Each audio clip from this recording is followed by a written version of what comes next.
All right, everyone, welcome back to the Road to an Effective Classroom Environment. I am your host, Dr. Lashawnte, also known as the Classy Sassy Consultant.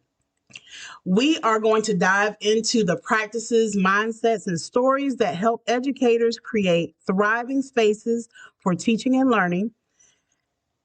Today, we will truly have a special guest joining us, and it is Mrs. Patty McGee, a nationally recognized literacy consultant, speaker, educator, and co author of the powerful book, Not Your Granny's Grammar. Patty is known for transforming classrooms into vibrant spaces where language, creativity, and joyful learning flourish.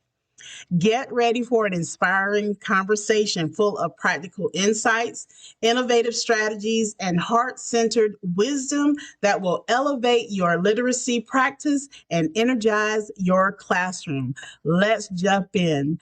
Welcome, Patty. Thank you for being a guest this morning. How are you doing today? I'm doing well, and I'm grateful to be here. Awesome. Tell us a little bit about yourself before we get into the questions surrounding the book and just those strategies that you have as suggestions for our educators out there. Tell us a little bit about who you are. Who is Patty? Sure. Um, I, I call myself a traveling teacher. Let's start with that. This is what I currently am because I visit schools and districts all over the country. And while I'm there, my job is to make teachers' jobs just a little bit easier. And sometimes, as part of that, I'm also teaching in classrooms. So that's the name traveling teacher. That definition, by the way, came from a second grader that I overheard when I was walking out of a school. And I said, I'm taking that. Before this, I worked regionally in my little, I don't know, area of New Jersey that it's just so tiny. Nobody ever comes here, but we're not far from New York City. And I worked regionally as a staff developer, school librarian before that, and and a classroom teacher in the town that I grew up in, which meant that my first grade teacher was actually my principal when I first started teaching. Oh, So wow. yeah, it was really Nice. special. Yeah. She gave me a picture of myself when I was in her class. She was a very progressive teacher because this was the 70s. She had a classroom library and a couch, and she had a picture of me sitting on the couch reading. So it's been something that's been literacy, I guess. It's been a love from the start. Awesome. Well, look, I fell in love with just knowing about you in our first conversation. So I'm glad that the listeners get a chance to hear just a little bit about you. Thank you. So tell me, what inspired your passion for literacy and empowered you to begin transforming classrooms across the country? Yeah, that's a decades long story, really. It started in my own classroom when I was teaching fourth grade. And because I was a strong reader, I don't know if I describe myself as a strong writer, but I definitely have always been really a reader at heart. You know, when it's something that you're very good at, it's actually really hard to teach. And it's like you don't know what you do when you're figuring out the tricky parts or when you're stuck on something. And so I started really looking at different approaches to teaching literacy, both reading and writing. So for reading, it was more about like what can I be teaching and how do I teach it so that it's really effective? Because we were still in like the basal workbook kind of experience, and I knew that wasn't working for everybody in my class, both for the kids that would struggle with the text, and for the kids that were like, this text is just so beyond below what my interest is or what my ability is of what I could be reading. And then at the same time, I'm not sure about you, but I did not learn how to teach writing in teacher school. And then when I was growing up, yeah, when I was growing up, everything was assign and assess, or Mhm. I've also heard assign and autopsy, so that there really wasn't a way for me to figure out how to do things differently and better the next time, unless, and I was a relatively good student, unless I looked at every correction and thought to myself, how can I make sure I don't make this mistake the next time? And if I'm not sure how to not make that mistake the next time, then I need to consult somebody, usually the teacher, so they can show me what not to do the next time. That doesn't happen. Correct. Even the most dedicated students don't think that way. They look at the corrections and they say, and they recopy them. And Mm-hmm. that's like saying to a new student of math, 4 + 4 = 9, they might write down, and we correct it and say 8, and they recopy it, 4 + 4 = 8. They're just recopying. They're not understanding the, the whole concept behind adding two numbers together. And so that's basically what correction has been for, oh gosh, I've done a deep dive into history back into like the mid to late 1800s. And it's just something that wasn't working. And so that sent me down also another kind of self-study of what can I do with writing that's effective, that moves beyond correction and into something more meaningful for students. Okay, awesome. I want to go back to something you had said about um, writing and not really being taught how to write. There was no school when we went to college and we were, getting our degrees. There wasn't a class that taught you how to write. But there are now you see all of these different writing workshops all over the place. Do you do writing workshops to help teachers? Yes, I do. And I have refined my teaching of writing immensely over the past number of years. And that is what I really love to not only give workshops on, but go into schools and create a perhaps a series of learning experiences for teachers, which include rethinking the old way of teaching writing Mm-hmm. and having like a mind shift into a new way of approaching the way we think about writing instruction, really starting with the writer becoming a stronger writer. And then with demo, to be able to see what that can look like and how simple and effective it can be. And so, yes, workshops, but even more effective is like, yes, workshops with demo, workshops in front of um, teachers with students, right there. And those are the more effective practices I found, especially when teachers are open enough to give it a whirl right then after I've demoed it. It just is like a quick opportunity for transfer and practice for teachers. So I do give workshops and I love that because we come together as an educational community and study something together.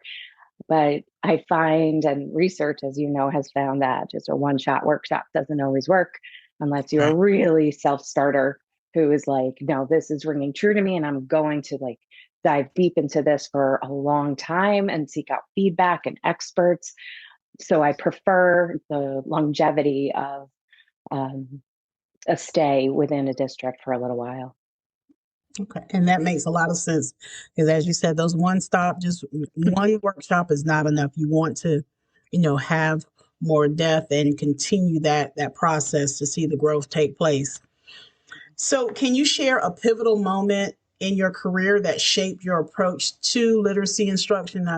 I think I've heard a couple maybe in just that first question, but is there a pivotal moment you want to share? Yes. And it's one that's so near and dear to my heart. I discovered pretty early on that if my instruction in a classroom isn't working, a really good place to look for effective instructional practices is outside of school. Like, where do I see learning and teaching happening that isn't necessarily about a particular school subject? So I had the blessing of watching my father learn how to crochet. And he started, goodness, I must have been in my teens. And my aunt, his sister-in-law, was a master crocheter. She doesn't even quite remember when she learned to crochet. And as he was learning, and it took quite a long time, we might call him a striving crocheter. My aunt would come and sit next to him with her own crocheting projects, her little basket of things, and he would show her what he had so far. And the big thing that she did here was she wasn't thinking about uh, how are we going to make this blanket perfect? She was thinking about how can I help Peter become a stronger crocheter today? What is the one small thing I can do to help strengthen his skill as a crocheter? And even though my father would usually be self-deprecating about, oh, look, this is in the shape of New Jersey, this blanket, she would always point out, yeah, but look at right here. Look at the stitching right here. This stitching, you must have been counting or something like that. And then she would pick one thing. She might say, let's just square off one edge today. Let me show you how to do that. And then she would take her own crocheting materials and show how to square off an edge, and then coach my father as he tried it. But she wasn't there 100% of the time. So he had lots of practice in between the visits. So that was a pivotal turning point for me because she wasn't a teacher, a professional teacher. She was a homemaker and quite an incredible crocheter, but she knew instinctually to look at my dad first. Like, what are the skills he has, almost has, and eventually will have? And decide to focus just on one thing after naming something that's strong. And so when I witnessed that and I really started to think about it, I was like, that's what I can do with writing. I am not going to be looking for a perfect piece, even though culturally in education, we believe we're supposed to have a perfect piece at the end. That's not necessarily helping the writer grow to be a stronger writer, looking at their skills and looking at what they can do, almost do, and not yet do, and use that information to teach. If we can let go of the pursuit of perfection with every piece that students write, we're going to see more growth and more rapid growth and more engagement in writing when we take away that expectation. And that, if I could say more about that, that expectation is completely unrealistic. So my book that you mentioned that just came out, it's called Not Your Granny's Grammar. And I wrote it with Tim Donahue, who is an assistant superintendent of a nearby school and knows more about grammar than anybody I've ever known, and can explain it in a way that is like, oh, that's what I was supposed to know. And he is just brilliant. He comes like literally from a lineage of grammarians. And he went through our book multiple times to look for anything that needed some grammatical fixing or clarification, anything like that. So here we are, full grown adults with a book. He went through it multiple times, and there were still significant edits that came from our copy editor. So we need to let go of the myth that student writing needs to be perfect, because there is no such thing. And if that's not a very strong example of even the strongest of grammarians still will not find quote unquote perfection in their writing. But instead, if we look at student writing the way we look at student art, that we're going to see their age on the page, we're going to see and admire what they're able to do and delight in their attempts at other things. That kind of stance really shifts the way that I was teaching writing, but then also the way that my students approached writing. And since you've mentioned the book, as a writer myself, I totally agree with you in saying that even as adults, we go through edits. And so we have to remove that expectation of our students that when they're turning in writing, that it's going to be perfect, because it's not. If we are showing that they have growth in their writing and we're able to get them from one point to the next and involve them as a writer, that's what's important. So I really appreciate you making that comment, because I agree with it totally when it comes to the student writing piece. But since you've mentioned your book, let's talk a little bit about it. What are some misconceptions do you think that educators often have about grammar instruction, and how does your book address them? So I think I'll start with just the practices that have been in place for a very long time. And that is identification as the first thing, memorization of different parts of speech, Mm-hmm. and completion of worksheets. And then Mm-hmm. finally, an expectation that when we're able to identify, memorize, or complete a worksheet, that there is an immediate expectation of perfect usage in writing.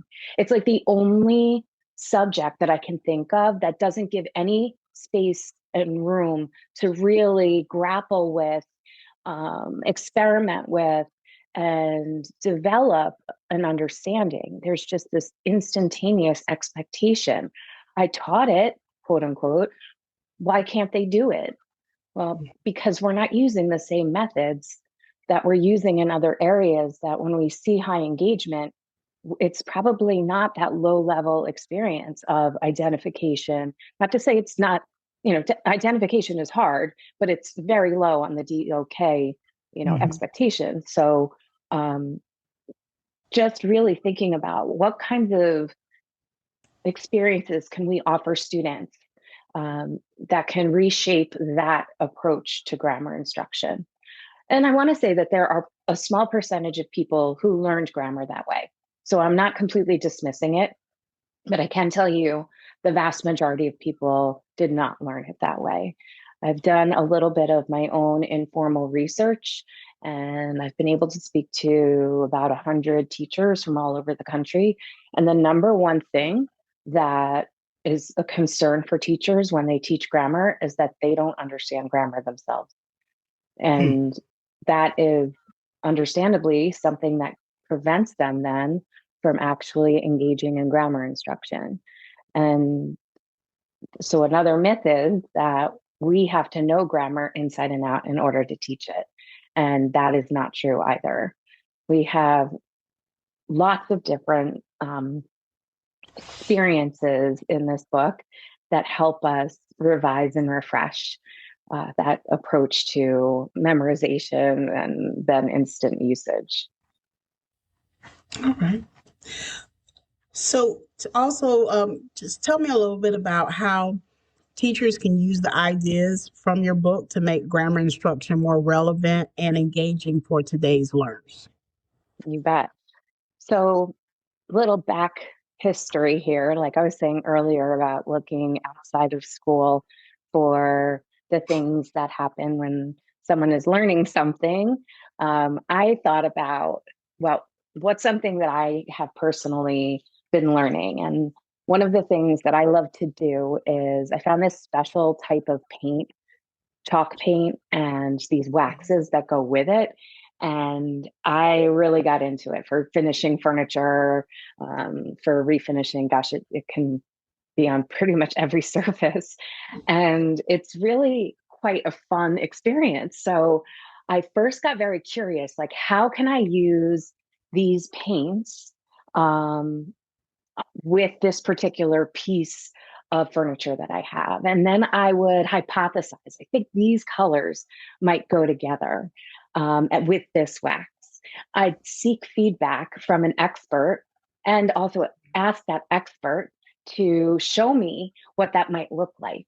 And I would then experiment and play before I actually put it on the piece of furniture, so that I really could see that my techniques were working in a way that I wanted it to. And then after that, I would pause and reflect. Is this working? What have I learned here? what am I going to do differently? Because the paints are very pliable. You can take them off right away if it's not working.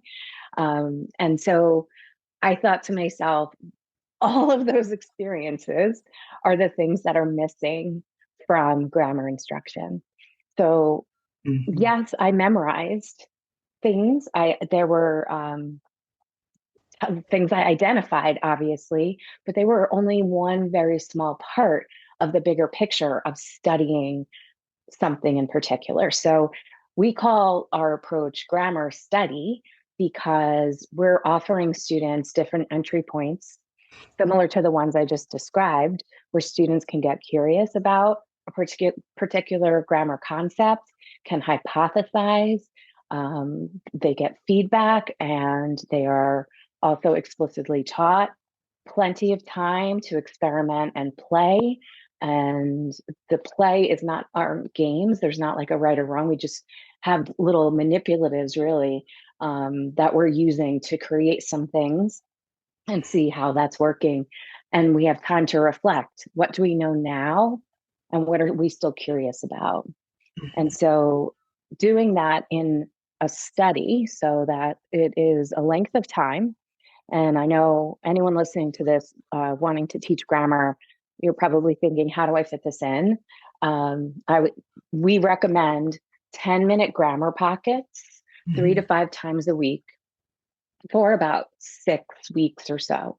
And to think of those grammar moments as merely grammar exposure or grammar experiences, not for grammar mastery, that it is a cumulative process where it's like snowballing our grammar understanding over time, rather than maybe taking all of those 10-minute lessons and doing them in one day and not coming back to it again for another week. The little snippets of time across time creates a more cohesive learning experience, but also allows the space between to have like a little think time, to have a little break from it and coming back to it. It makes a big difference in learning. And so that makes a lot of sense. Anything that you want to implement in the classroom, you want to make sure that you're consistently doing it, and it doesn't have to be in really big chunks. So that's a great strategy of the 10-minute snippets, because if you're doing that each day, you're exposing the students to that grammar piece, and so it stays fresh in your mind, and definitely can help them to strengthen their skill set. Yes, and also just doing so, I'm sorry if I interrupted you. You're good. Just thank you. Doing so in a way that, as I said, we're not expecting mastery. That might be the hardest part because, again, in teacher school, we were taught objective. By the time that you have the end of the period or whatever it might be, that students are mastering that objective. And we need to just put that to the side for now and maybe forever, because there isn't a set amount of time it takes people to learn something. Everyone is a little bit different. But if we know that there's multiple entry points, multiple experiences that we are offering the students, and we're doing so in a very simple way, like we're not making a whole slide deck of things because that takes us too long and can actually get in the way of learning. This approach is very simple, without a lot of bling. And because of that, it cuts straight to the chase and it really centers the learner in the learning. And that's how we kind of came to know each other, was through the talking about learning intentions and success criteria, because the district that I work in, that has been the push for the past 8 or 9 years now.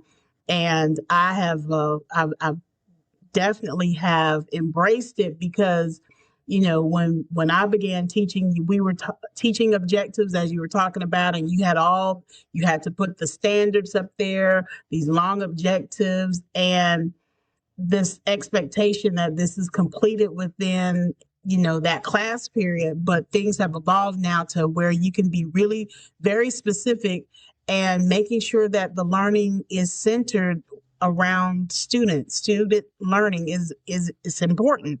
So those simple statements, those I can statements, they break the learning down so it's not one big ball of words that they really don't understand. So I appreciate, I see our connection came from that moment and just talking and listening and you listening to that particular episode on learning intentions and success criteria. So that is awesome.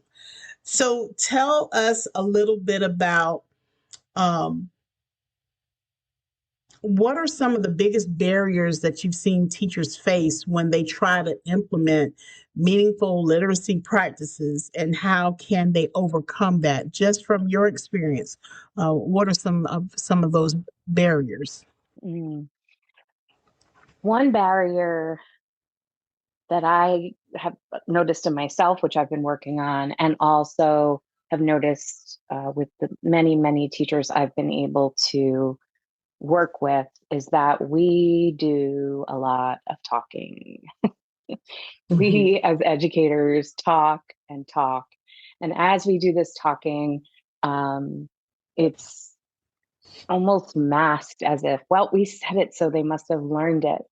And I think a big shift that can really make a difference is just looking at the proportion of teacher talk to single student talk to partner or trio talk. So Mm-hmm. like really, I want to go heavy on partner and trio talk, Mm-hmm. not necessarily to complete a task, but to build understanding or create theories or to clarify. Doesn't have to be anything fancy. But if we look at the amount of talking we're doing and we just do an informal audit and we make sure that the students are doing a great amount of talking, and especially those students who will not be raising their hands, because the ones who raise their hands are, we can always expect that, and we can be almost like relieved when they have something to say. But when we give everyone a chance to talk and uh, multiple opportunities to talk in order to build knowledge about any subject area, uh, that will be a breakthrough in one of the barriers that tends to be in classrooms. And this is something that I talk with teachers about on a regular basis, and in the building that I work in, I work with CTE teachers, career and technology education. And so our time slot is 2 hours. And so in 2 hours, you don't want to talk that entire time. You don't need to talk that entire time, even if the class is 45 minutes or 60 minutes.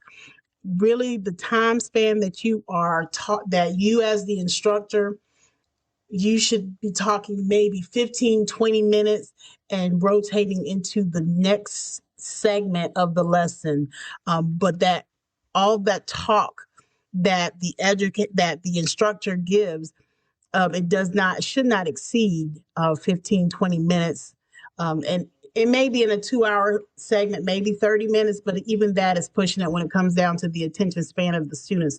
So I agree with you there that we as educators, many times we are talking entirely too much. And the fear is, if we are allowing the students to talk, that the talking is going to be too much, that it's going to be too chaotic.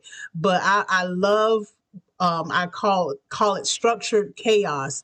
And you can have chaos in a classroom where the kids, they're talking about the work, they're talking about the learning, but you as an educator, you have to be able to embrace that. And sometimes some people are just not comfortable with hearing a lot of noise. And even as a leader, just it took me a while to really be okay with hearing noise, because I came through the old school way, and quiet classroom, and that's what peace is in a classroom.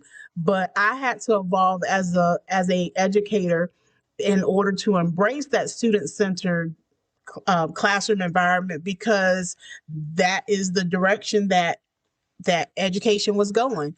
And so I had to loosen up a little bit and be a little bit more willing to see the teachers in the rooms as the facilitators of learning, and also know that the students, if the classroom environment is going the right way, the students are doing more of the talking, they are doing more of the hands-on. And so I understand, and I appreciate that comment as well, because I believe we believe the same things. We need to take this on the road. Maybe we need to travel together. I like that idea. Classy, sassy, and the traveling teacher. I Yes. think that would work. I love Uh, it. we do have a couple of comments, questions in the chat, so I'm going to go ahead and share that with you. So those of you that are listening to the recording, we have some viewers that are with us live, and so I'm going to share some of the questions that are being asked right now of Patty. The first question is, what are your thoughts on literacy circles and writers workshops being used to help students connect to the writing and literacy process? Mm-hmm. So, first of all, I think of those two as separate practices that can relate very much to each other and can support each other. A writer's workshop has gotten, well, the word workshop has gotten a pretty bad rap in recent years with the science of reading movement. And yet, Tim Shanahan, who is a great vocal proponent of the science of reading, really says that with writing workshop is fine. It's just how we're approaching reading. So he's given his kind of a blessing, the way he phrased it. But a writing workshop, I think, is the best way to teach writing. It is just so natural. It comes to us so naturally, just like, I don't know, when I took a watercolor workshop, the teacher would teach us a particular brushstroke. We'd all go off and we'd be painting whatever it was we chose to paint. She would walk around and she would give us tips or pointers about the things we could be doing with our painting. And then we got together at the end and talked about what we did and what we still want to work on. Like when we keep workshop, that's simple, but it's going to be effective everywhere. And there's obviously moments where we need to pause and drill down into some skills that will benefit everyone. And that's where like my grammar study comes in. But if we keep it simple like that, it's a very effective approach because it is research based. Stephen Graham, and Karen Harris, who are my favorite in terms of writing and research because they're decades deep and they've just done a recent meta-analysis. And they talk about the need for time to write, actual pencil to paper time. That's in writing workshop. A writing process, which a writing workshop makes space for a writing process. Feedback throughout the process. Without workshop time, we don't have time to give feedback throughout the process. That there's a chance for students to be able to talk with one another, not edit each other's pieces, but to give verbal feedback about, oh, here's an idea I have for you in this part, or ask a question. This is feeling tricky. How do you think I might phrase it? So there's that interaction there that's happening. And there's more that they identified, but those big four are so important and come within a writer's workshop. And let's say we're writing informational text and we want to do some small group study of what we might be writing about. That's where literature circles might come in. Lit circles were he wasn't the person who like invented them, Harvey Daniels, but he is the person who assigned roles as a suggestion for literacy circles. And he has since come back multiple times to say the roles are actually limiting kids in conversation rather than expanding their understanding of what they're reading. And so if we do lit circles without the jobs, which is often also called book clubs, and we still support kids in having deep conversation. One of those supports can be if they're already having deep conversation, we don't say anything. We let them continue. And if they're having trouble, we support a little bit in a way that helps them build their conversation. Then that group reading around a topic, it does not have to be about everyone reading the same text. They could be rotating the text throughout the club. And it is again, I go for simplicity. My favorite things in education are things that are simple, powerful, and free. And grouping kids in a book club or lit circle, so that they can talk about the things that they're reading and be able to rotate those texts around and add more to their conversation is just a sound practice and highly effective. Awesome. Love it. I love this conversation that we're having right now. Thank you for that question. We have one more question from the chat. How do you support high school teachers with embracing literacy best practices, especially at a CTE center where the level of comfort may not be there due to alternative certification process that they have experienced? Yes. So that's a really good question, and it's a very multi-layered question. Mm-hmm. I think, number one, that part of the reason that students are in this alternative certification process is because school has not adjusted to best practices in the first place. And that might sound like a little harsh, but in school, in most schools, in most districts, it's the job of the student to do whatever it takes to make sense of what the teacher is teaching, rather than the teacher making instructional adjustments to support the learning of the student. And so the whole movement, for example, of leveled texts, and instead of leveling texts, we're leveling students. And then we're already like pigeonholing them into a certain level, which is just all wrong. And then not using the practices we know that will help those students grow as readers. We know we need to build background knowledge. We need to build vocabulary, understanding of sentence structure, understanding of genre, decoding skills. There's just all these things, and to be able to pinpoint those, that should really be the first look at this kind of situation.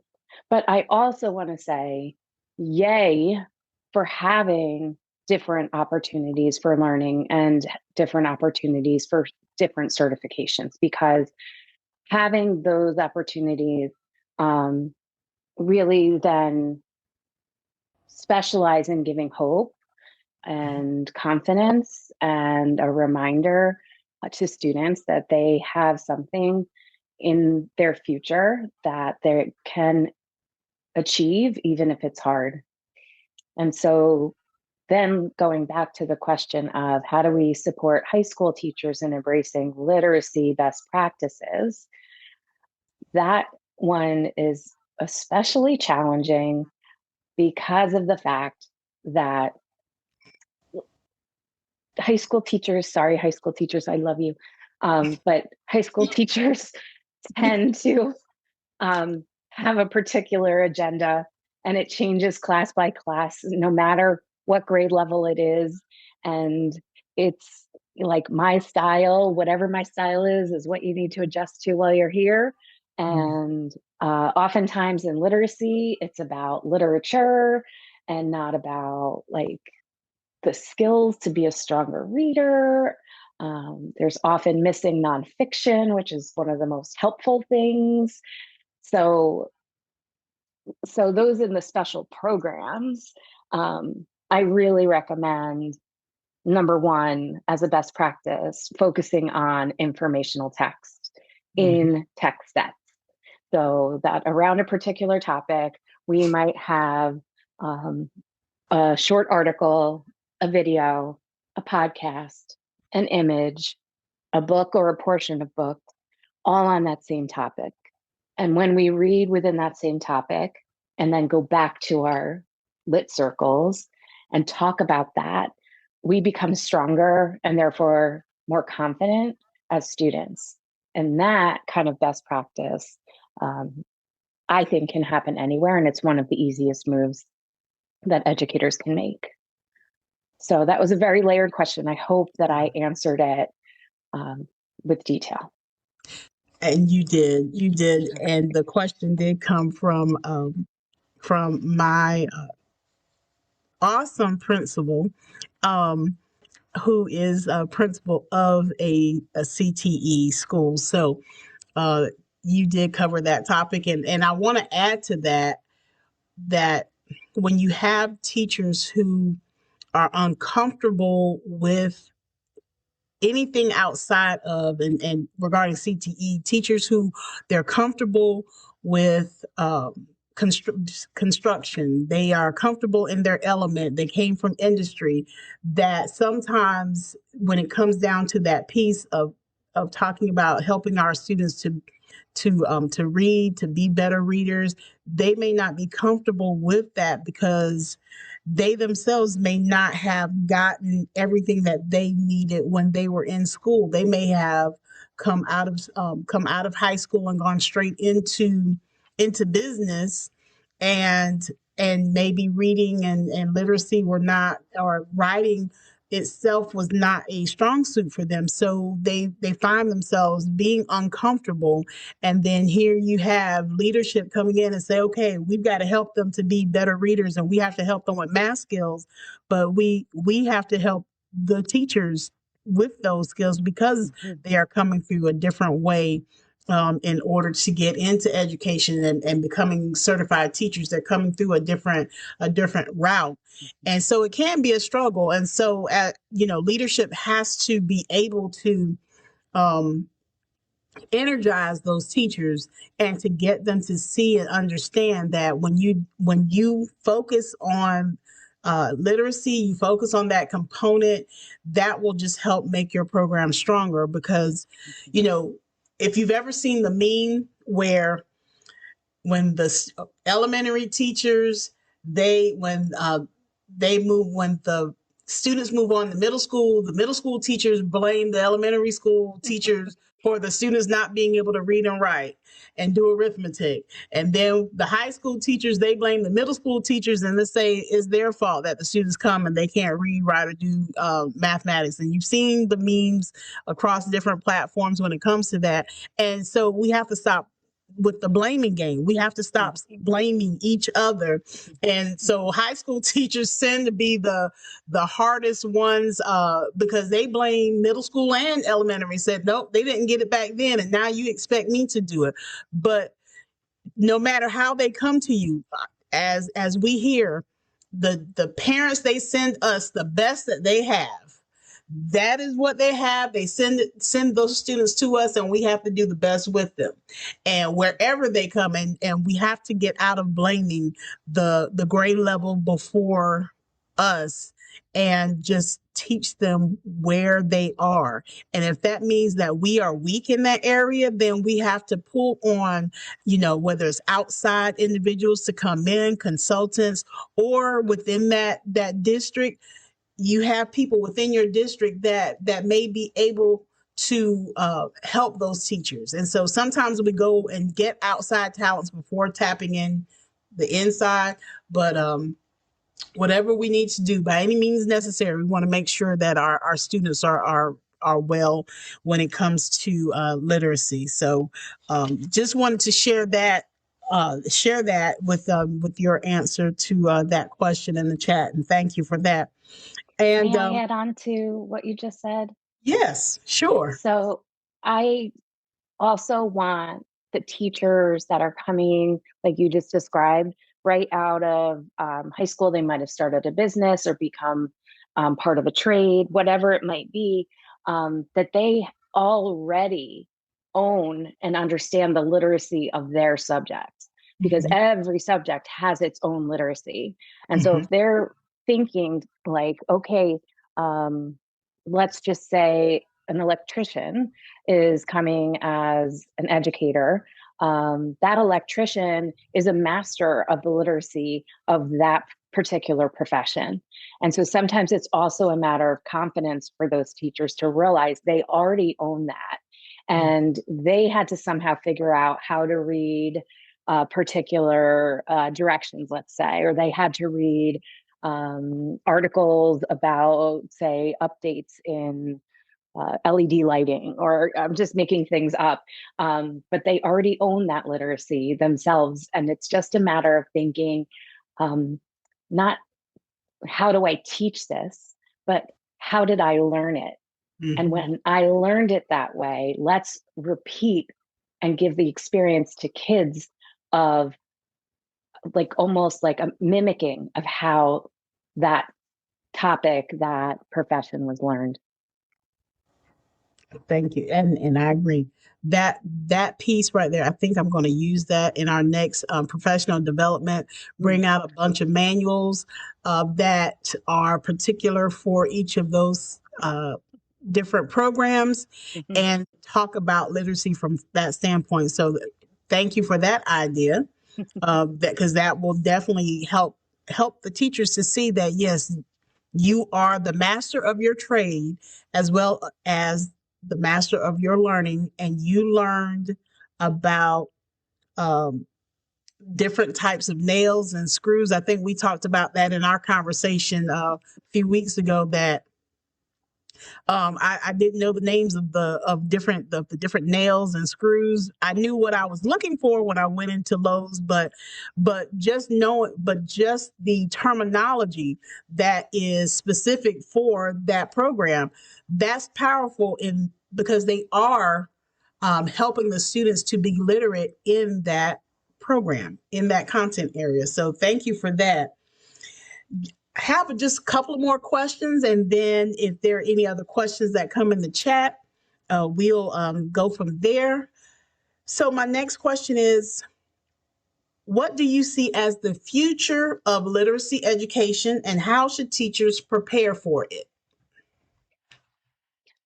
Okay, so the future of literacy education, I would just have to pretend I have a crystal ball, because it's likely going to be wrong, because everything in education seems unexpected all the time, except for the fact that we will always need human connection, that every learner needs an adult who will connect with them and remind them that even if things are hard, they are still valued, they still matter. There is a place for them and a route for them that will help them be successful. And so in all instruction, we need to always have in our future vision that human connection, the most important part. As for the rest of literacy, I think that the big thing that's going to start happening, which I don't think we can even imagine the outcomes at this point, is really what comes of AI. It's one of those wonderful and terrifying things all at the same time. Like when I respond, I use Claude most of the time. When I respond to Claude, I always say thank you and please, as if like one day when it takes over, they'll remember I'm a very polite human. So that I just don't know in terms of literacy, but literacy is part of humanities, and we will always need the human connection. This is true. Very true. I agree with that, even though it seems as if we're moving towards more robots and more, machines that could take over education. That was a fear of mine just maybe 10, 15 years ago. But that may be a time, and it may not be in our time. But I agree with you that educators, people they make education, and that human connection, the human touch, building relationships and rapport with our students. That is what's important.